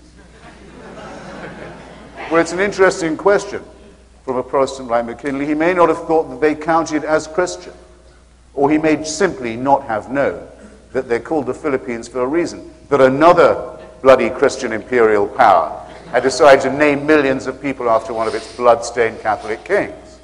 Comes to the same thing? No, not exactly. To say we're exempt from religious warfare in this country is nonsense. And then finally to join the First World War. The pious Christian Woodrow Wilson takes us into a war. Every contending party in Europe is led by its king emperor, who's head of his local church, from Russia to Britain, the most destructive war in human history, and the one that curtain raises fascism, Stalinism, and the era of the totalitarianism. No, let nobody say we've been exempt, but let it be understood that it is our right to be exempt from it, and that every time you hear a religious demagogue open his or her mouth, you have the right to say they're being anti-American, and that their right to do this is in conflict with the law, not always, but sometimes. Utah was told it couldn't be in the Union unless it gave up plural marriage and, what amounts to the same, incest and rape and trading of children, the selling of daughters to uncles, dirty old uncles as wives. That's what plural marriage really means, incest and rape. And it's still carried on with insufficient police attention in some parts of Utah and Nevada to this day, as the Reverend Jeffs can show you. No, we said to the Mormons, you're out of the Union and the army's coming if you want to practice this religion. Of course certain things should be illegal, especially as they bear upon the child. Is there anyone in this hall who thinks that religion justifies the mutilation of a child's genitals? Is there? Good. Well, wouldn't you like a law that said that non-elective surgery on the private parts of a child should be enacted? Isn't it time?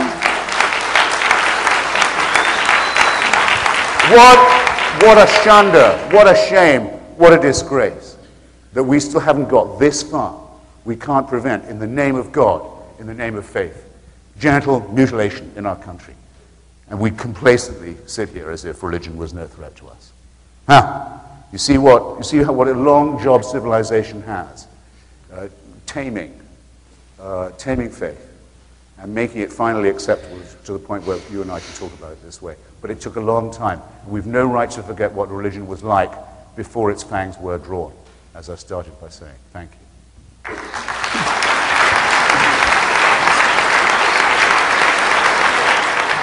Thank you very much, Professor Hitchens and Rabbi Boteach. You both speak with an eloquence at its highest pitch. I have just very brief questions. One for Rabbi Boteach and one for Professor Hitchens. Professor Hitchens is wondering if I could speak to Adjunct Professor Hitchens. Excuse me? Adjunct visiting professor. Thank you. Adjunct visiting Professor Hitchens. I was wondering if I could speak to you after, for possibly you would come and speak at Yeshiva University later on. And Rabbi Boteach, in one of Professor Hitchens, or Adjunct Professor Hitchens' Adjunct visiting Professor. Adjunct visiting Professor Hitchens' scripts, he sardonically refers to the Rambam's quote of Afal Pi Sheyit Mamea, that, though he may tarry, how the Mashiach may tarry, the Messiah may tarry. I was wondering how you would reply or respond or interpret that halacha in Sefer Malachim. I think we all believe that the perfection of humanity, society, our political system, our economic system, economic inequality is something that tarries. It takes a long, darn time, and I don't think, and that's what we're speaking about. Messianism is about raising humanity to a more perfect state, society to a more perfect state. It's a very long, drawn-out process. I find it astonishing that in the year 2010, only 60% of the world's countries are democracies. We all thought that the end of the Soviet Union would presage the world of democracy, but that's not what's happening. It is a long, drawn-out process. Let me also just say, when Professor Hitchens, goodbye, Paul. Thank you so much for coming. God bless you. When Christopher Hitchens, adjunct visiting professor of God denial studies at our organization, when he said that about the genital mutilation, first of all, I was squirming over here. I'm just hoping I'm not mutilated. He said at the beginning of the debate that this discussion debate, that we have to follow the evidence. You can't just call it genital mutilation when science is now saying that the best way to guarantee the end of the spread of AIDS in Africa is through circumcision, and now African countries are trying to get people to circumcise themselves and mutilate themselves so that they stop the spread of AIDS. That is a scientific fact. I didn't make that up. I was even surprised to read it. It's now being practiced all over Africa, trying to get men to circumcise themselves, circumcise their sons, so that AIDS does not spread. Female genital mutilation, which makes it, and I know, I've written a few books about sexuality. Of course, when you remove a woman's clitoris and she can no longer feel sexual pleasure, that's a denial of the beauty of sexuality. And sex is a beautiful thing, not for procreation, but because of the pleasurable experiences that two people can have that draw them closer and wash them away in a sea of positive emotion that transforms their relationship. But circumcision has not shown that does that to boys. And there are other studies that would, but the AIDS thing has always impressed me, and I was wondering what Christopher had to say about it. Sure, the spread of AIDS. No, there's been all these important studies about it from the World Health Organization. If there are doctors here who know more about it, you should even... There are two very simple replies to that. One is from the Rambam Maimonides himself, who says that the point of circumcision is to try and diminish the turbulence of the relevant member, and to blunt it as far as possible while making it compatible with procreation. That's explicitly given as the reason. It's also why he says it must be done to the child, because someone older might be too aware of the pain and discomfort and loss of sensation and not do it. Now, if you want to say, we'll practice this on the people of Africa instead, so they'll not get AIDS, well, lots of luck, but that's not what the recommendation is, and any grown person or person of sexual maturity in Africa who wants to do that may do it. But I am not going to say, and I'm shocked to hear anyone appear to disagree, that it would be for me to take an African baby on my knee and remove and strip away its foreskin and prepuce, on the off chance it might later be a sexually promiscuous person. This is monstrous. It's like eugenics. It's like genetic engineering. We have no right, and we've no right to overlook what the true motive is. Same for male as for female, to carry on religion's enduring war against sex. There. By the way, yes, I will come and talk at the yeshiva if I'm spared. God willing. And if you can... Well, that means we're just going to pray harder, but okay. And if you can raise my price. Hitch, you look great, and keep it up. And I think we all agree with the rabbi. We hope you're around for a very long time to come. Thank you very much for tonight. Thank you.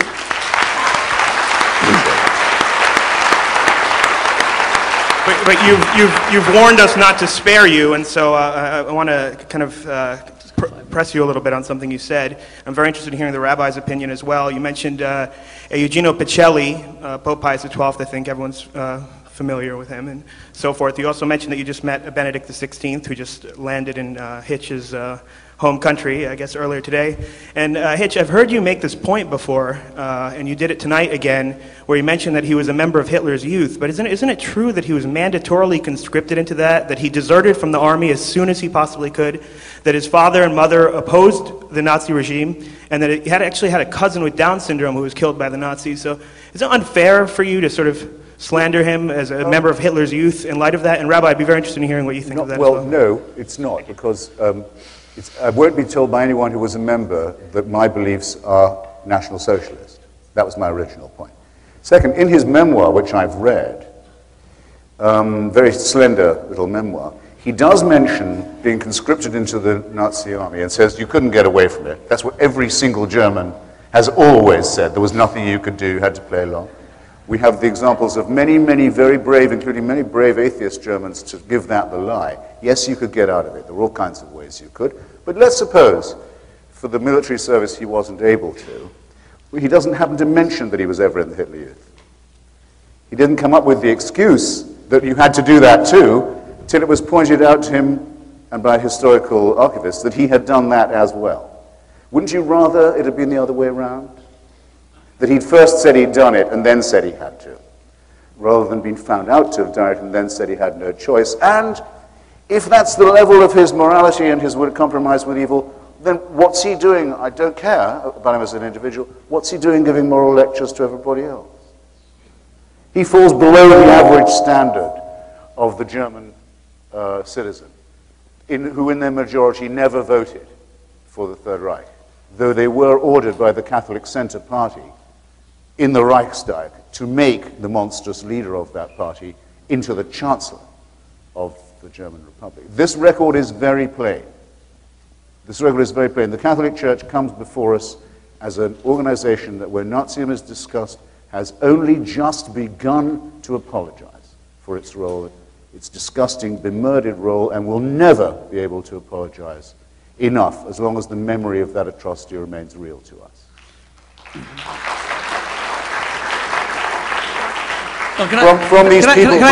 From these people, excuse me, I will take no lectures in morality ever on any terms, on any subject. Okay. Enough from me. Can I just say, just because we're over time, we're going to go to 9:30, so please don't think this is ad infinitum. 6 minutes and that'll be it, okay? So let's make the questions much quicker, okay, please. I'll be quick. Hello, Scott. Hi. Hey, Scotty. Brother Shmuley. Hey, Hitch. You said you're 100% against people forcing religion on people. Correct. Why is it okay for parents to force it on their children? How can you teach children religion without forcing it on them? They have no scientific defense yet. I'd like to know about that. And as far as the Pope goes, if the Pope was atheist instead of Catholic, would you still say he's an honorable man, despite the fact that he's looking the other way on children being tortured? Finally, I've been praying. Scott, I say we got 6 minutes. One last. I've been praying for 25 years to all the gods for WABC to hire a black host. What am I doing wrong? Am I kneeling the wrong way, or what's going on? Anyway, thank you. Well, now the people at WABC, my very dear friend Laurie and all the others now know the Scott Pellegrino who torments WABC, right? But Scott has a lot of good in him. You got to dig deep. No, I'm kidding. Scott's a very good friend. He comes to our house for Shabbos all the time, and he torments me, okay? Very quickly, come on, Scott, let's get real. Parents are going to raise their children in their traditions. You're basically saying, don't raise your kids. I'm going to raise you, but I'm going to make sure that I don't subject you to any of my beliefs, any of my values. Let's not be absurd here. In the same way that atheists are going to raise their kids with what they believe to be true, that's what upbringing is. And God willing, one day when you have children, and I look forward to bouncing them on my knee, you'll probably do the same thing. You probably won't say, little Shmuley, because that's what you'll name one of your kids, Scott. I want you to go to synagogue even though there is no God. You're going to raise him, you know, the way. And as far as Benedict the 16th, that's what your question was specifically about Benedict 16th. Right? I want to be very fast. Look, I met the Pope. I was there with a delegation. They tried to convince us about Pius XII. They showed us documents. I was unconvinced. And I said so, and I remain friendly with them. I agree with Hitchens, with Christopher Hitchens completely on the Catholic churches. But you can't blame the whole church. But yes, it was the leadership and it was Pius XII. And he should not be beatified. He should not be canonized. But Pope John the 23rd saved so many Jews during the Holocaust, was a very outspoken, and he's the one who convened Vatican II. He was a great man. You know, in religion there are great men and there are people who aren't. Should the present Pope be against kidney torture? Of course he should, and he should be held accountable, and I'm not excusing that in the slightest. But as far, no, I'm not excusing it in the slightest. Let me make that absolutely clear. When religion perpetrates atrocities and must take full responsibility and never whitewash its sins, period, because that violates everything it believes in, and the great sin of the religious is hypocrisy, okay? But let me just say, as far as the Jewish community is concerned, to answer that other questioner in 10 seconds, the Jewish community is grateful to Benedict XVI for the overtures he's made to the community. He's visited 3 synagogues in his papacy, which is only, I think, 4 years old now. That's a rarity among popes, and he's really reached out, and I consider him a friend to the Jewish community, but that is unrelated to everything that happened with children. Thanks for coming, Scott. I think this is our last question. Okay. Oh, hi. Okay. Christopher, great to see you in person finally. It's a real honor.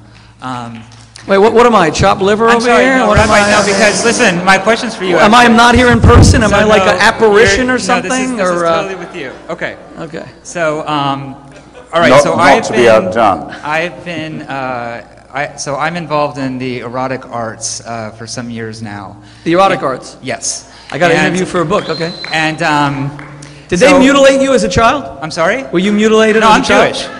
Oh, so they did mutilate you? I guess so, but I Okay. still receive sexual pleasure quite, okay.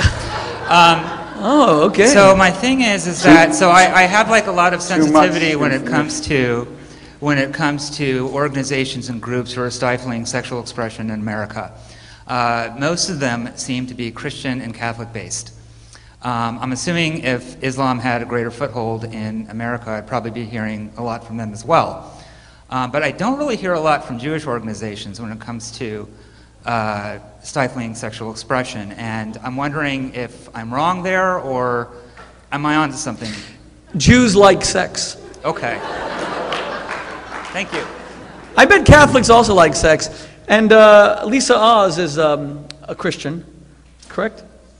Yes. Okay. And I'm not going to speak for what you like or not. It depends who's defining it. I'm also a member of a cult by someone else's definition, so that's okay. why I hesitate. Oh, okay. I mean, I suppose it's possible to like sex without liking women. Well, in fact, I suppose in theory it must be possible. But if you see I'm identifying something essentially implausible or potentially horrible, what I mean to say is this. When I say religion is man-made, in other words, it shows every sign of being produced by a primate species that's half a chromosome away from chimpanzee, I don't just mean man-made in that sense. I mean male-made. It's very noticeable, especially of the monotheisms, that they are run by and for men and founded by and for men. The Jewish prayer, I don't have to tell you, used to begin, the Orthodox one still does, thank God for not making me a Jew, a Gentile or a woman. I don't need to labor to you what the Quran says about the place of women in religion. And the disabilities laid upon women by Christianity are, again, too numerous to mention. It's too obvious that the repression of the female is a principle of monotheism for it to be overlooked. Doesn't mean that pleasure can't come from repression. Some people say it can.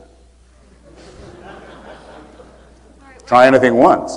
But I think it's an unhealthy thing, surely. And isn't it rather noticeable that in debates even in this city on, for example, the rights of homosexuals, that Orthodox Jewry at least seems to take it as a particularly strong responsibility to oppose any manifestation of gay life. I don't know why that should be, or what its scriptural authority for that is. I suppose it's probably Leviticus, as with Christianity. Well, it's something you can't not notice if you're interested in the subject. I'm an Orthodox rabbi. This morning I was on Rosie O'Donnell's radio show, organized by Terry Caden, who was That's one of the going too far. And I have a gay Orthodox Jewish brother who's Orthodox, and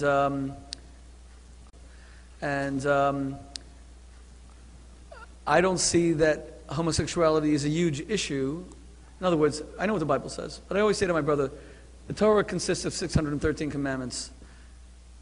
You have 611 that you want to keep. Okay, that'll keep you busy. I don't see it as some great emphasis that we put. On the contrary, the Bible says it is not good for man to be alone. Sometimes your faith and your humanity, you feel in conflict. You do, and as you see gay men and women who love each other and who are not alone, and then you know that, oh, the Bible says X, Y, and Z about it, it's not an open and shut case that we simply say, religion says that you can't be with this person and you have to be alone. I believe in grappling with our faith, and it's not so simple. And I think those who make it simple are those who are fundamentalists. And that's the problem. But to say that religion has nothing to say about relationships between people, or that women are always subordinate and everything else, I mean, the Talmud that I study tells me I have to respect my wife more than me. The Talmud that I study says, the Bible that I read says that when Abraham had a dispute with Sarah, God said, you must listen to everything that Sarah tells you. And Jews have always seen her as a greater prophet than Abraham, and he's the father of our faith. There are so many examples of men being, in fact, the Bible, our Torah says that women are wiser than men. And I've seen that with my mother, I've seen that with my wife. The definition of, the Jewish aphorism says the wise man and the clever man can extricate himself from situations to which the wise man would never have gotten himself into. And had I listened to my wife about half the things I did in my life that were controversial or self-serving or just downright stupid, I wouldn't have made mistakes. She was the wise person. So I don't see that women are necessarily subordinated, and to the extent that certain things need to be adjusted in religion, Christopher, that's why I welcome your criticisms. Again, it comes down to, and this is the final thing I'm going to say, is that whether religion poisons everything. I think we all have something to learn from each other. And thank you again for attending tonight's event, and we wish you a good evening. Thank you. Thank you so much, Mike. Thank you. Ladies and gentlemen, please give me 30 seconds. We have a gift for Christopher Hitchens. Oh my God. Philip Stein is one of the world's finest watches, but they produce a watch that has become the symbol of our Turn Friday Night into Family Night campaign. Maybe this is something, Christopher, that you might agree religion gave that is a good thing. Friday nights, we simply have dinner with our families without television, without the internet, without noise, and we try to focus on our kids. So this is a global initiative that we have. Dr. Mehmet Oz is a patron, Gail King, Dr. Phil, and I was hoping that Christopher would agree to be one of the patrons as well. It's simply 2 uninterrupted hours for atheists and religious people alike to give to their kids. And you are a very loving father. You have 3 children. We talked about them at dinner. So this is this beautiful watch. It's a gift from the Philip Stein Corporation. I hope that you really enjoy it. Oh, thank you.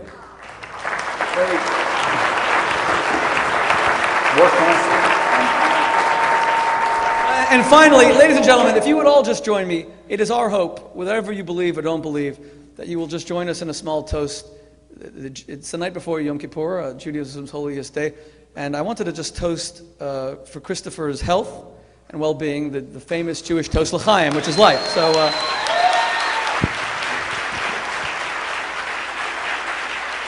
Okay.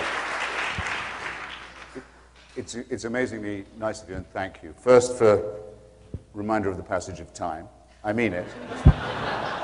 And second, for this very handsome gift. And a tip for everyone, you turn the bottle, not the cork, okay?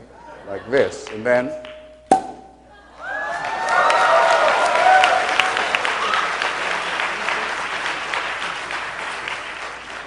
And then you say to life in any language.